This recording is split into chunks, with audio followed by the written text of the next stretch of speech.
big poll in the Republican primary contest for governor of Illinois. Joining us to talk about this is Matt Podgorski, owner of Ogden and Fry Polling. Also, Matt is a Republican running for Cook County Board. Matt, thanks for joining us. Thanks for having me, Timon. So on the top line in the governor's race, you looked at this two ways. You first asked people, who do they support? And they were still 20% undecided. And then you forced them to make a decision. What did you find? Yeah, so it's somewhat unique what Ogden and Fry does, but we in the first pass, we have Darren Bailey with the undecided as an option. We have Darren Bailey up big, 38%, with actually Jesse Sullivan pulling into second place with 17% and Richard Irvin falling all the way to 13%. So as it stands now, Bailey's up by 21. But as you mentioned, then we asked the folks who were undecided to, if you had to choose, which way would you go?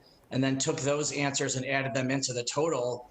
And when you do that, it brings Darren Bailey all the way up to 45%, with Jesse Sullivan in second at 21 and Richard Irvin in third with 17. So it's a 24-point lead for Darren Bailey with a couple of days only to go.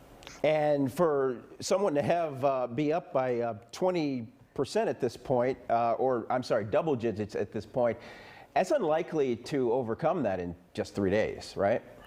Yeah, it would be unprecedented for something, to change that drastically in just a few days.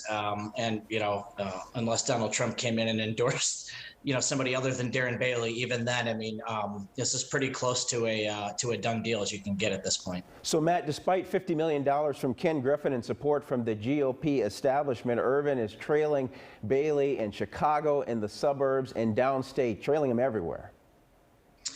Yeah, it was really surprising, and anybody who's been following this has seen there's been an implosion on the Irvin campaign. He was the front runner, almost immediately when he got in. Within 30 days of announcing his candidacy, he passed Darren Bailey in the polls, and held a comfortable lead. But really, the game changer was when Darren Bailey was able to raise money, primarily through a couple of large donors, but also when the Democrats decided to get involved in the Republican primary.